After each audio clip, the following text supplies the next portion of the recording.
When I was 10, my cousin Leah once told me I'd be lucky if I ever got invited to a family event that mattered. She said it right after pushing me out of the frame during a group photo at her birthday party, like I was some extra in the background of her main character moment. I remember standing there, holding a slice of cake I hadn't touched, wondering what I did wrong. I wasn't loud or flashy like her, or her little sister Claire. I was just there, the quiet cousin, the one people forgot existed until chairs needed moving or dishes needed clearing. Over time, I learned to stop expecting anything from that side of the family. It was easier to pretend you didn't care than to admit it stung. Now I'm 29.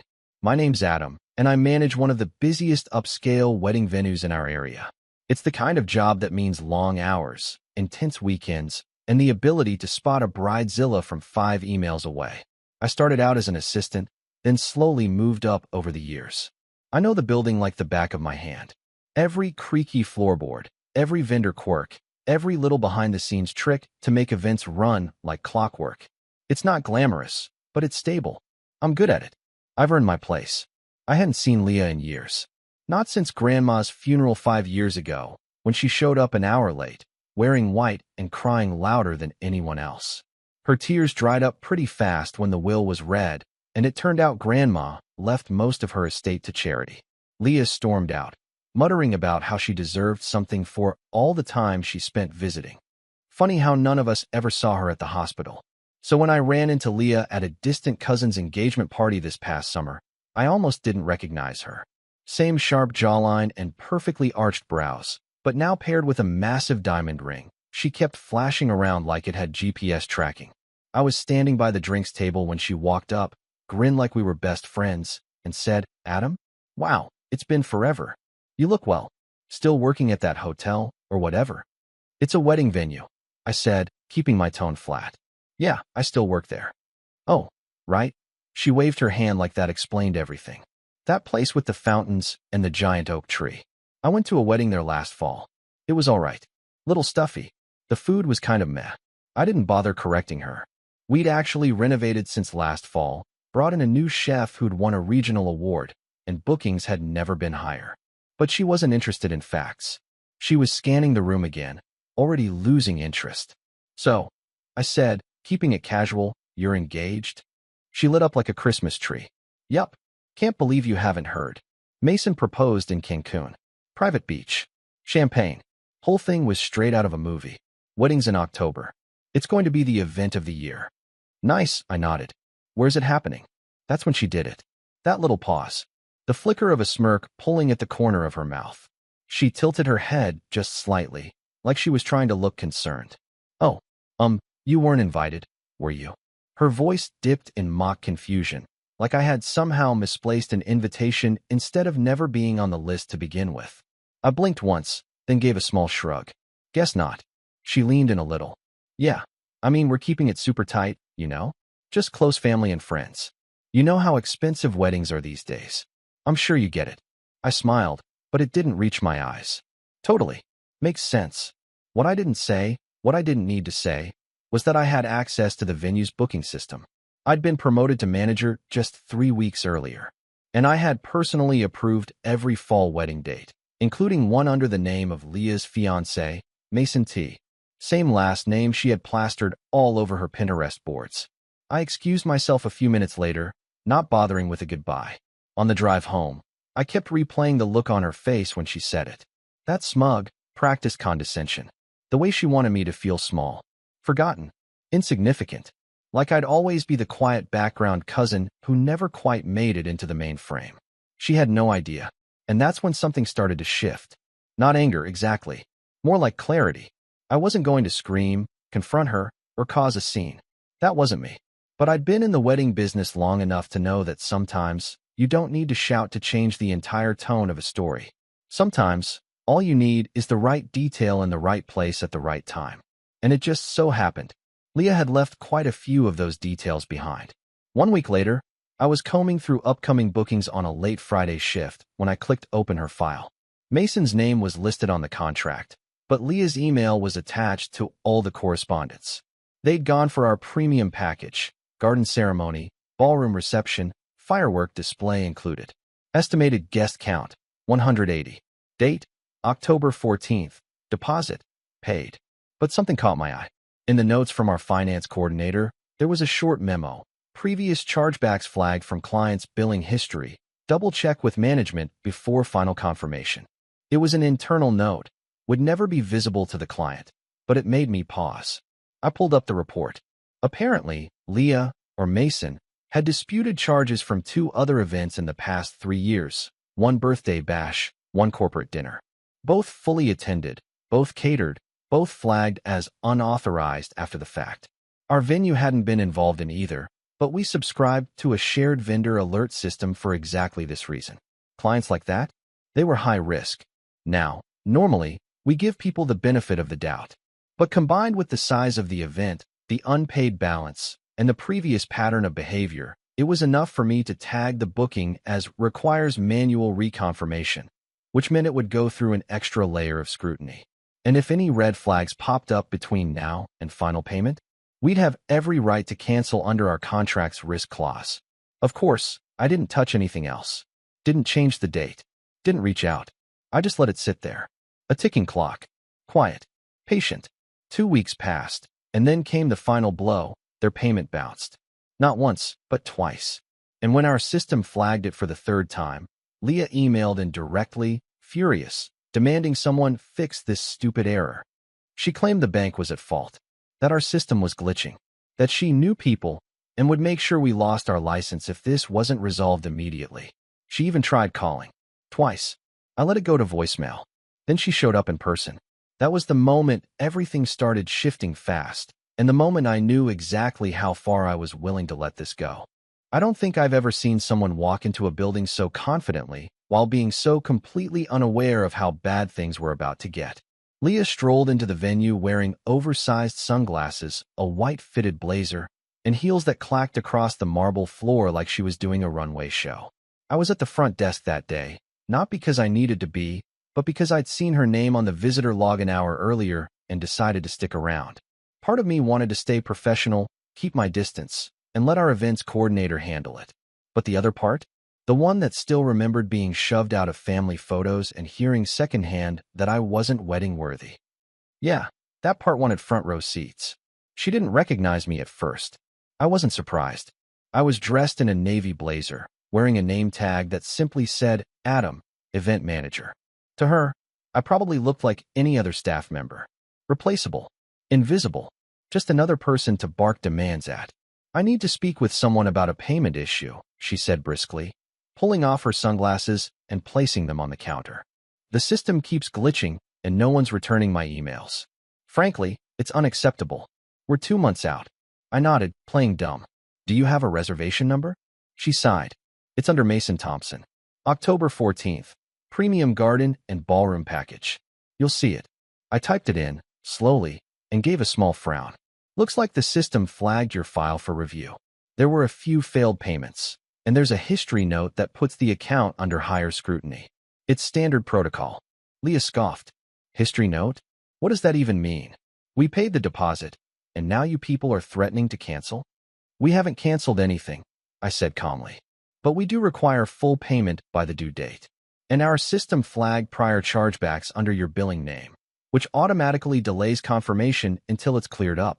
She went quiet for a beat. Her eyes narrowed. That's a lie. There were no chargebacks. I turned the monitor slightly, not enough to breach privacy rules, but enough to show her the bolded red text at the top of the file. High-risk client. Manual reconfirmation required. Her face turned crimson. This is a mistake, she snapped. I want a manager. Now. I looked her straight in the eye and said, You're speaking to him. That's when she recognized me. Her eyebrows furrowed. She leaned forward, squinting at my name tag, and then gave me a once-over like she was seeing me for the first time. Wait, Adam. I smiled politely. Hi, Leah. She blinked. You work here. I manage the entire venue, I said. Congratulations on the engagement, by the way. Her mouth opened, then closed again. She looked like she'd just bit into a lemon. So, you're the one who's been holding up our booking? I kept my tone even. Not holding it up. Just following policy. She stood there, clearly trying to calculate her next move. I could almost hear the gears turning behind her eyes. Then, just like that, the switch flipped. Her posture softened. Her tone changed. Adam, she said sweetly. Look, maybe we got off on the wrong foot. I didn't realize you were working here. That's amazing. Good for you. Honestly, can't believe how far you've come. I gave a polite nod, but I didn't return the compliment. She kept going. I'm sure this is just a glitch. I mean, we're family, right? Can't you just fast-track it or something? I'll call the bank. I'll make sure the payment goes through today. I let the silence hang for just a second too long. It's not about the payment anymore, I said finally. Once a file is flagged, it has to be reviewed by the board. And since there are multiple failed attempts and no record of resolution from the bank, it's out of my hands. That was a lie. It was entirely in my hands. But I wasn't about to tell her that. She forced a laugh. Come on, Adam. Don't be like that. We're family. Funny how that word only came out when she wanted something. She hadn't spoken to me in 5 years, hadn't invited me to her engagement dinner or bridal shower, and now suddenly we were family? I handed her a card with the contact email for our review committee. You can submit a formal appeal, I said. That's the best I can do right now. She snatched the card, muttering something under her breath, then stormed out. The heels didn't clack as confidently on the way back. That should have been the end of it. But of course, with Leah, it never is. 2 days later, I started getting text messages from family members I hadn't spoken to in years. Hey Adam, heard there was some mix-up with Leah's wedding? Any way you can help smooth it out? You work at that fancy venue, right? Leah said they're trying to cancel for no reason. That's crazy. She's been crying for days, man. Come on, you can fix this. I didn't respond to any of them. The silence felt like armor. Then my aunt, Leah's mother, called me directly. Adam, sweetheart, I know things have been tense with the family over the years, but can we please put that aside? Leah is so stressed. This wedding means the world to her. You have no idea how hard she's worked. I almost laughed. Aunt Cheryl, I appreciate you reaching out, but there are policies we follow. If Leah resolves the outstanding issue, there's no reason the wedding can't go ahead. There was a pause. Then her voice turned cold. Are you punishing her? Is that what this is? I bit my tongue. Hard. I'm doing my job. You always were the quiet one, she snapped. The one who couldn't take a joke. Maybe if you stopped taking things so personally, you'd understand what family means. That stuck with me longer than I care to admit. Because the thing is, she wasn't entirely wrong. I had taken things personally for most of my life. The birthdays I wasn't invited to. The group texts I was left off. The fact that my name was always the one forgotten during holiday gift exchanges. I'd spent most of my adult life trying not to let it hurt. But now I had leverage. And I hadn't even used it yet. The real turning point came a week later, when I found out Leah had booked a dress rehearsal at the venue without notifying me. She'd gone through one of our junior assistants, someone who had no idea about the account issues. Scheduled a walkthrough of the ballroom and the garden on a Saturday morning. I was already at work when I saw the name pop up on the schedule. I called the assistant immediately. Cancel it, I said. But she's already on the way. Cancel it. Lock the ballroom. Sure enough, 30 minutes later, security called me to the front. Leah had arrived in full hair and makeup, dragging her maid of honor and 2 other girls behind her, all in matching pink silk robes. It looked like they were filming a reality show. Adam, she said, throwing her arms out. So good to see you again. We were just heading to the garden. It's not available, I said. She blinked. Excuse me. There's no reservation on file. And your account is still under review. You're not authorized for walkthroughs at this time. Her smile slipped. This is ridiculous. I confirmed it with. The assistant made a mistake. I've corrected it. The maid of honor leaned in. Seriously? We took the morning off for this. I looked Leah in the eye. You should have cleared it first. That's when she cracked. You're doing this on purpose, she hissed. You're jealous. You always were. Just because no one cared about your little achievements doesn't mean you get to ruin my wedding. There it was. The moment she said it, I knew there was no going back. All the years of being overlooked, dismissed, made to feel invisible, they crystallized into something sharp and clear. And I wasn't going to hold back anymore. But I didn't raise my voice. I didn't threaten her. I just smiled and said, maybe you should have invited me. She turned on her heel and stormed out, practically dragging her friends behind her. I watched them go, then turned to security. If she comes back without written approval, she doesn't get past the lobby. And just like that, things were set in motion. The thing is, Leah had no idea what was actually coming. And the next move? It wasn't mine. I didn't think one family wedding could derail so much of my life. The night after Leah's failed dress rehearsal, my phone blew up again. But this time, it wasn't just extended family calling to guilt me. It was my mom. And when I say she was livid, I mean she sounded like she was 2 seconds from driving to my apartment and banging on the door. "Adam, what are you doing?" she demanded before I could even say hello. "Did you really cancel Leah's walkthrough?" "She's devastated." Cheryl called me crying. "Mom, she never had clearance to be there. Her payment's still in dispute, and she's been flagged for past chargebacks." I didn't cancel anything. I enforced the policy. My mom's silence was deafening. Then, she said, "You're using your position to get back at her for not inviting you." Is that true? I felt like I'd been slapped.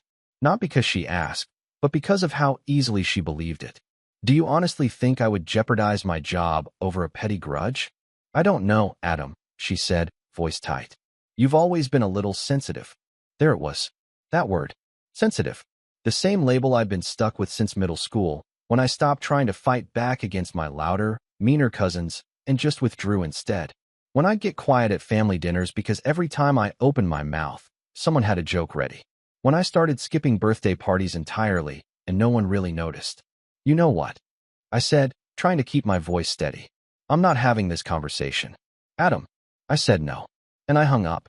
I don't hang up on my mom. I never have. I stared at the screen for a long time afterward, hands shaking, heart thudding like I'd run a mile. Over the next few days, everything got worse.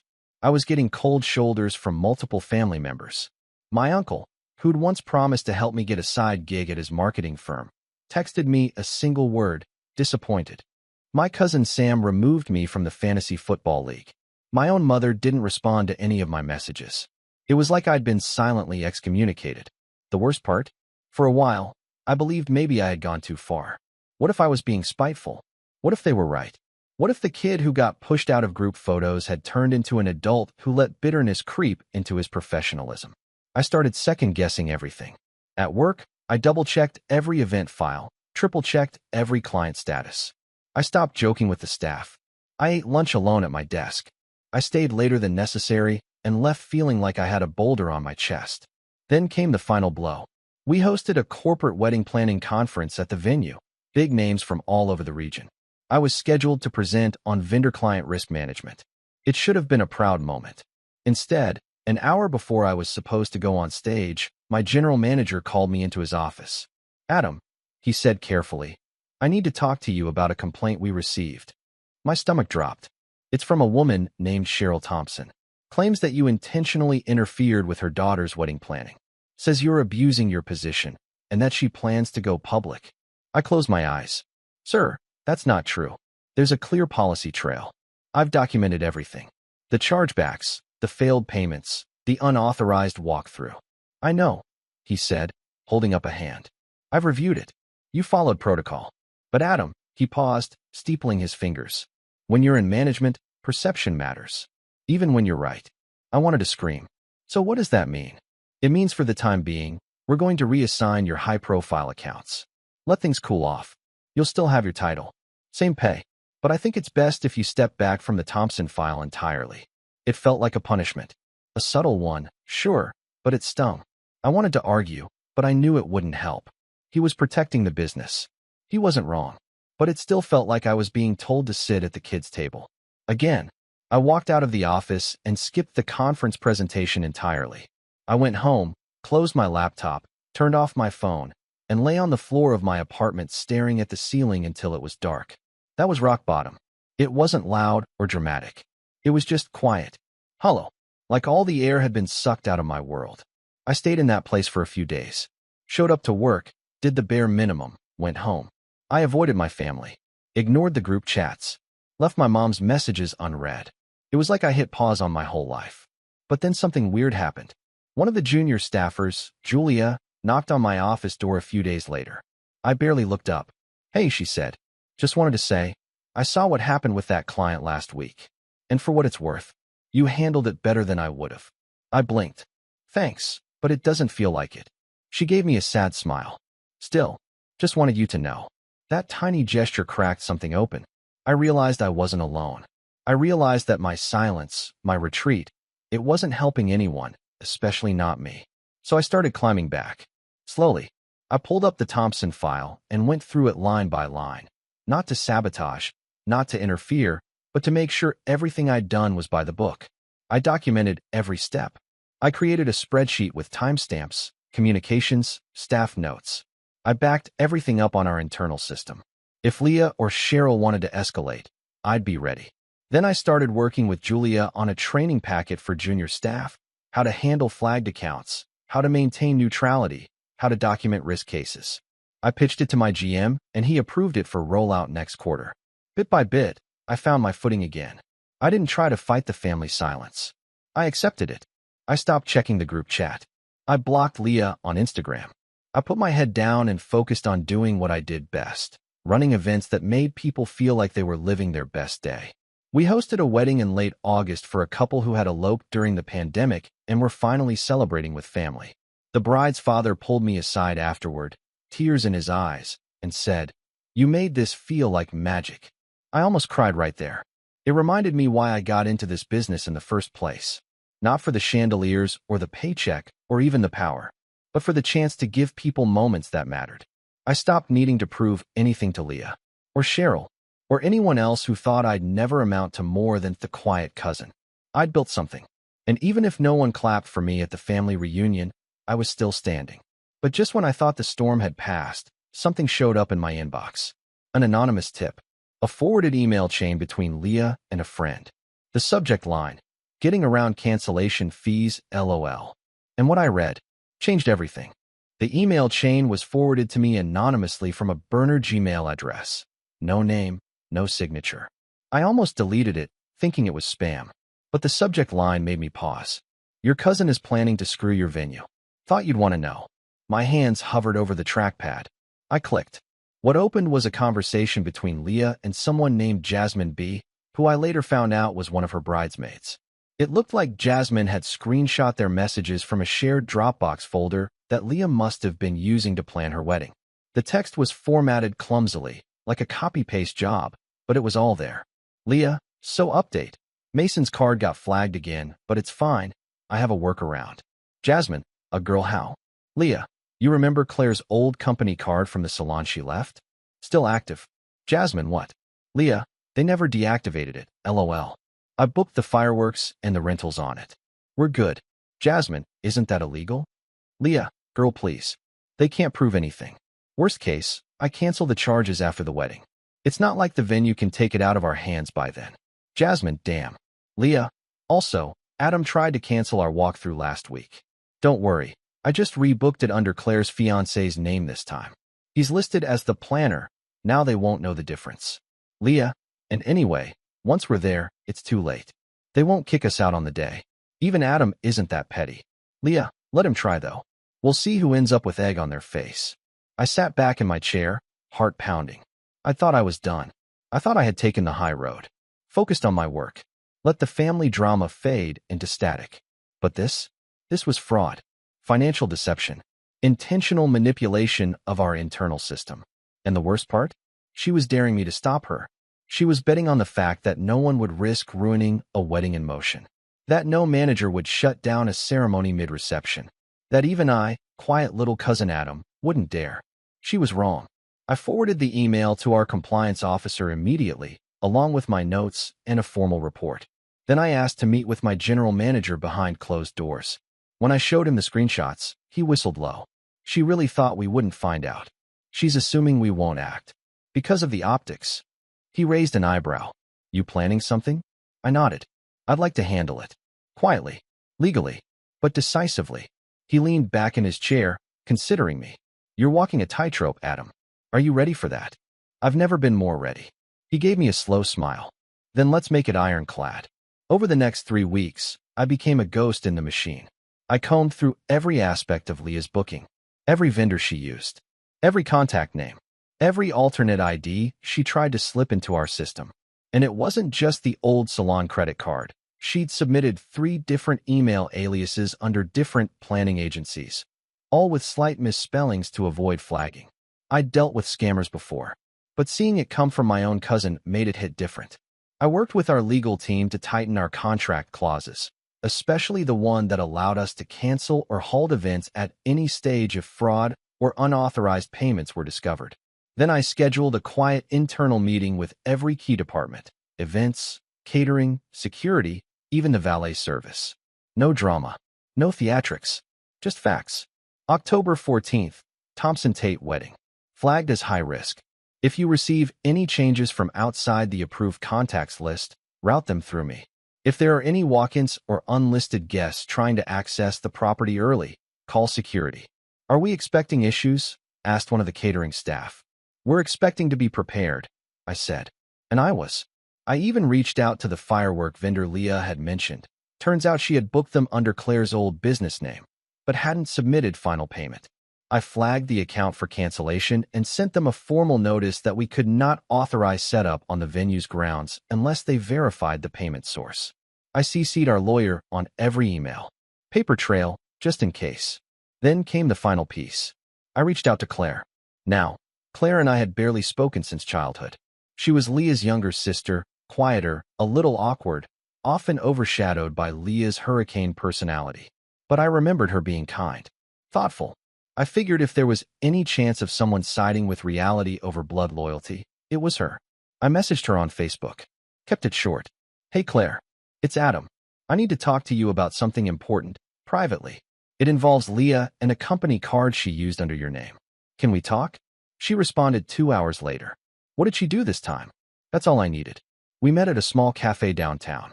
She looked tired, worn down. There was a nervous energy in her posture, like someone constantly bracing for emotional whiplash. I showed her the email chain. She didn't even flinch. She used my old card? She muttered. Unbelievable. Do you still have access to the account? I don't. The business was dissolved 2 years ago. But if the card's still active, that means the auto renewals were never shut off. I'm liable, aren't I? Only if you don't report it, I said gently.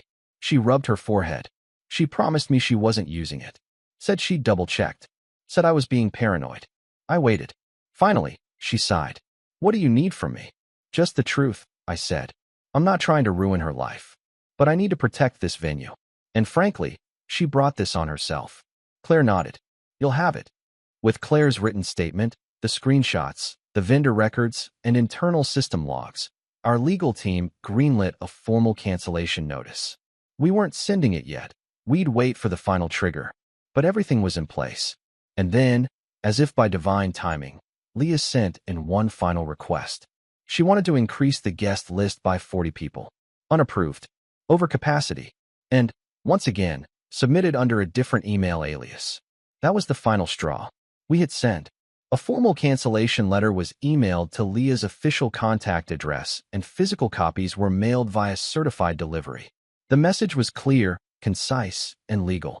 Due to multiple confirmed violations of our contract, including fraudulent payment methods, falsified vendor contacts, and unauthorized booking alterations, the venue has no choice but to cancel your reservation effective immediately. Your deposit has been forfeited. Any attempt to access the property on or near the original event date will be considered trespassing. 2 days later, I received a single, one-line email. You just ruined the biggest day of my life. You're dead to this family. I read it, then deleted it. No reply. Because the truth was, the biggest day of her life was never about love. It was about spectacle, performance, control, and I had just taken that stage away from her. But this story wasn't over. Because weddings? They're not just about the day. They're about the fallout. And I had a front row seat for everything that came next. I didn't hear anything for a while after the cancellation notice went out. No new emails. No calls.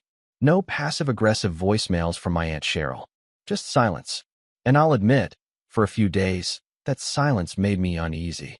Leah wasn't the type to go down without a tantrum. She wasn't wired that way. I half expected her to storm the venue again in a white dress and stilettos, demanding someone unlock the gates.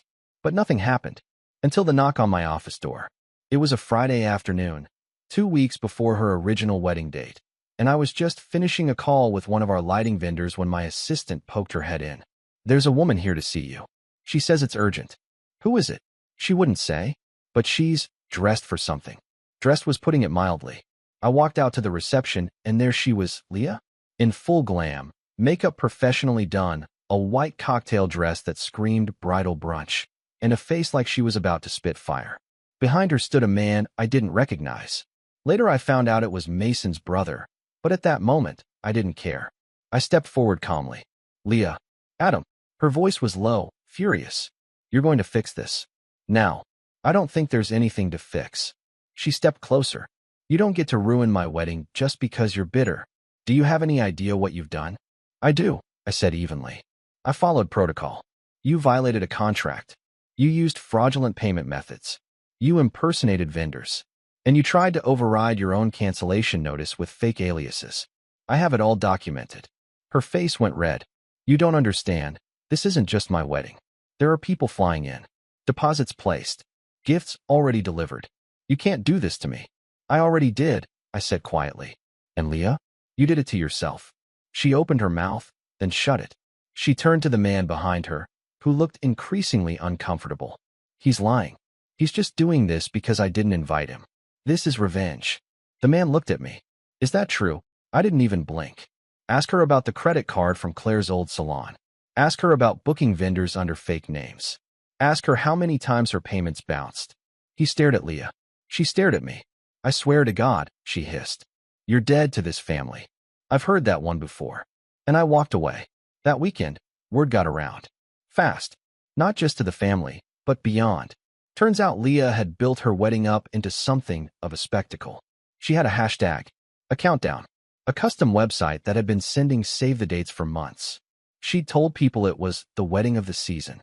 Even booked an influencer package with a local photographer to make sure every moment was captured for Instagram. Now, she had no venue, no backup, and less than 2 weeks to scramble. I didn't gloat.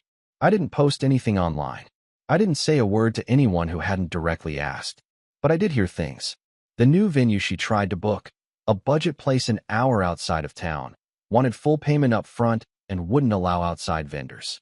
Leah tried to get around it by claiming she had press connections, but the owner wasn't impressed.